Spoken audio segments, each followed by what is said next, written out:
안녕하십니까. 존종희 목사입니다. 3월 2일 목요일 매일 성경 묵상입니다. 마태복음 15장 21절로 39절입니다. 예수께서 거기서 나가사 두로와 시돈 지방으로 들어가시니 가나안 여자 하나가 그 지경에서 나와서 소리 질러 이르되 주 다윗의 자손이여 나를 불쌍히 여기소서. 내 딸이 흉악하게 귀신 들렸나이다 하되 예수는 한 말씀도 대답하지 아니하시니 제자들이 와서 청하여 말하되 그 여자가 우리 뒤에서 소리를 지르오니 그를 보내소서.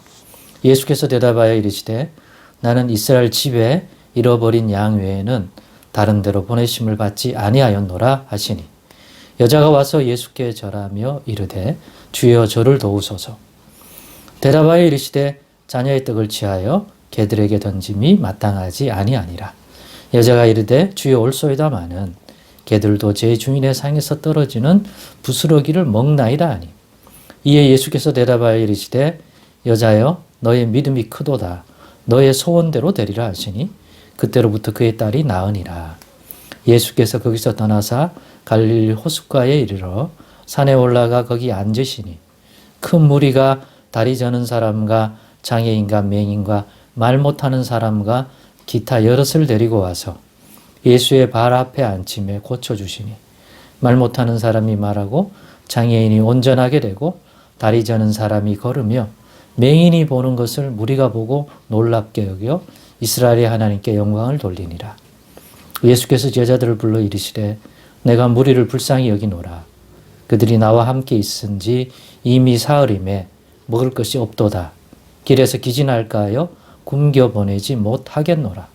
제자들이 이르되 광야에 있어 우리가 어디서 이런 무리가 배부를 만큼 떡을 얻으리이까.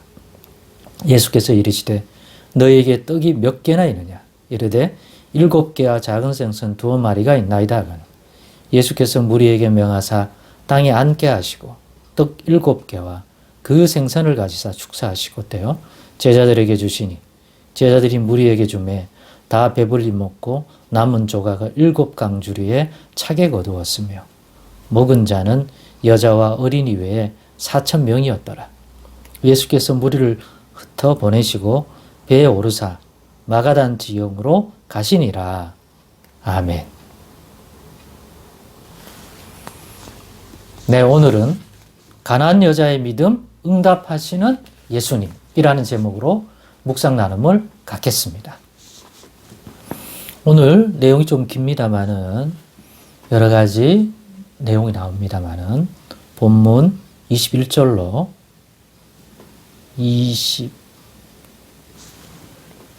26절입니까? 예. 28절까지의 내용을 가지고만 묵상을 나누겠습니다. 예, 나머지 본문도 또 우리에게 주는 교훈들이 또한 크지만 앞에서 이미 다루었던 내용과 겹치는 부분이 많기 때문에 오늘은 이 한 사건, 이 가나안 여자가 예수님께 찾아와서 자신의 문제를 가지고 나와서 응답받는 이 이방 가나안 여자가 응답받는 내용에 대한 것을 가지고 묵상 나눔하고 싶습니다. 가나안 여자의 믿음 응답하신 예수님이라고 제가 제목을 붙였는데요. 가나안 여자의 믿음이란 어떤 믿음인가? 상식의 벽을 넘어 예수님께 나아가는 믿음, 예수님을 붙드는 믿음. 상식의 벽이 뭐냐?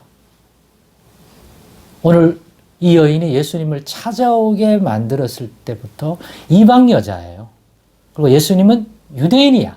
분명히 겉으로 보면 이미 사마리아 여자와의 관계에서도 피가 반쯤 섞여 있는 사마리아 여자와 수가성 그 여인과의 만남 속에서도 유대인과 사마리아 사람들 사이에 가지는 경계의 벽을 볼 수 있습니다. 그 수가성에 있는 사마리아 여자가 우물가에 와서 우물을 마시게 도와달라, 물 좀 달라 하는 예수님을 향해서 당신은 유대인 남자인데 왜 사마리아 사람과 상종하느냐고 그들이 가지고 있는 기본적인 상식적인 선입견적인 벽을 우리가 볼 수 있었습니다. 일반적으로 다 사마리아 사람과 유대인은 특별한 경우가 아니라면 말을 섞지 않고 상종하지 아니하는 그러한 관계성이에요. 그런데 이방인과 유대인 사이는 더하면 되지 덜하지 않습니다. 그거는 이스라엘 사람들, 유대인들도 당연히 알고 있는 거고, 문화적으로나 역사적으로나 이스라엘을 바라보는 이방 사람들도 마찬가지고, 가나안 족속들은 더하면 더했지 덜하지 않았을 것입니다. 그런데 예수께 찾아왔다. 귀신 들려 어려움 당하는 자신의 딸, 가정의 문제를 두고 볼 수 없어서 뭔가 예수라는 사람이 이스라엘 가운데 오셔서 행한 그 일들을 소문을 듣고, 야, 저런 분이라면 비록 내가 이방인이지만 이 가련한 인생 그냥 외면하진 않겠구나. 그런데 그런 분이라면, 그런 능력을 행하신 분이라면 분명히 외면하지 않고 돌아볼 거라는 기대면서 믿음을 가지고 나왔습니다. 이 자체가 이미 이방 여자가 유대인 예수라고 하는 사람이라면 가지게 되는 상식적인 이질감, 경계의 벽들을 일단 넘어섰습니다. 그래서 찾아왔습니다. 도와달라고 그럽니다. 그런데 예수님이 관심을 가지지 않는 것 같습니다. 오늘 본문에서 그러한 예수님이 벽을 스스로 드러내셨습니다. 나는 이스라엘 집에 잃어버린 양, 이스라엘 백성들 가운데 살펴야 되는 그러한 가련한 인생들이 있어 그들을 돌보러 온 사람인데, 그것 때문에 온 사람인데, 즉 이방 사람들을 돌보려고 하는 게 아닌데 라고 얘기했습니다. 이미 벽을 치셨습니다. 일단은 그렇습니다. 그런데 여자는 그렇습니까? 제가 잘못 알았군요 라고 돌아가지 않습니다. 왜? 이미 유대인이, 이스라엘 사람이 이방 사람을 어떻게 이긴지 알고 왔습니다. 그렇기 때문에 포기하지 않고, 그럼에도 불구하고 자신을 불쌍히 여기고 도와달라고 끝까지 붙듭니다. 그럴 때 예수님은 다시 한번 경계의 벽을 드러내셨습니다. 자녀의 떡을 취하여 개들에게 던짐이 마땅하지 않다, 합당하지 않다 라는 걸 했어요. 주실 생각이 없구나. 돌아가야 하는데, 이 여인이 예수를 찾았을 때부터 이 여인은 이미 그 벽을 넘어가고 있습니다. 옳소이다. 옳소이다. 그러나 개들도 제 주인의 상에서 떨어지는 부스러기를 목도로 내버려 두지 않느냐. 나는 그런 은혜라도 족하다.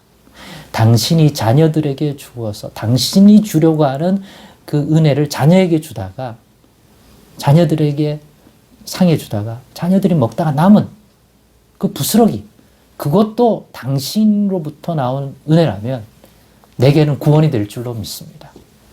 그런 믿음을 보여요. 예, 맞습니다. 자존심의 벽을 넘습니다. 그 은혜 달라고 그럽니다. 옳다는 거예요. 예. 이렇게 말합니다. 그래도 은혜 달라고. 부스러기 같은 은혜 달라고. 본 떡은 이스라엘 백성에 주고 그들이 먹다 흘리는 것 같은 그런 은혜는 주실 수 있는 거 아니냐. 이렇게 말하자 예수님이 벽을 허무십니다. 이미 허물 작정이셨지만, 여자야, 네 믿음이 크도다. 네 소원대로 되리라. 예수님이 개취급, 또 이스라엘 자녀에게만 준다고 해서 거절했던 그 벽을, 즉 응답하시는 예수님 역시 유대인으로서 가지는, 이스라엘 사람으로서 가지는 상식의 벽을 넘어 이 여인에게 주십니다. 즉 은혜의 벽을 넘어 열어주십니다. 예수님 안에 역사하는 은혜의 세계가 이런 것입니다. 혹시 여러분 자신이 예수님께 대하여 예수님이 베푸신 그 은혜를 받고자 할 때 가지는 장벽이 뭡니까? 구하다가 어떤 지점에서 내게는 은혜를 안 주시는구나 라고 물러서는 부분이 뭡니까? 이번에 이 묵상을 통하여 뒤로 물러서지 말고 이 가난한 여자에게 도전받으셔서 정말이지? 믿음의 눈을 다시 열어달라고 해서 돌아가지 마시고 더 두드리고 구하십시오.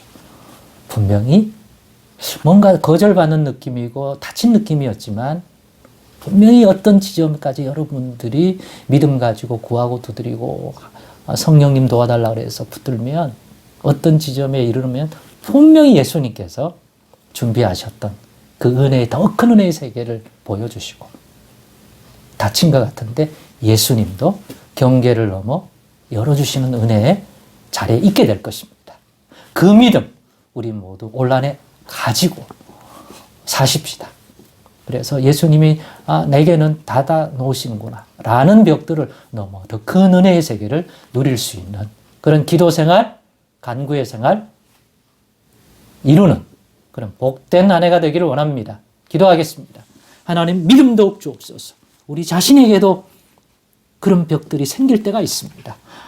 예수님 때문에 그런 것들을 느낄 때가 있습니다. 그런데 포기하지 않고 예수 안에 넘치는 그 하나님의 은혜를 더 사모한다면 우리도 이 가난한 여자가 누렸던 이 응답의 은혜를 누릴 줄로 믿습니다. 그 믿음 주옵소서. 예수님의 이름으로 기도드리옵나이다. 아멘.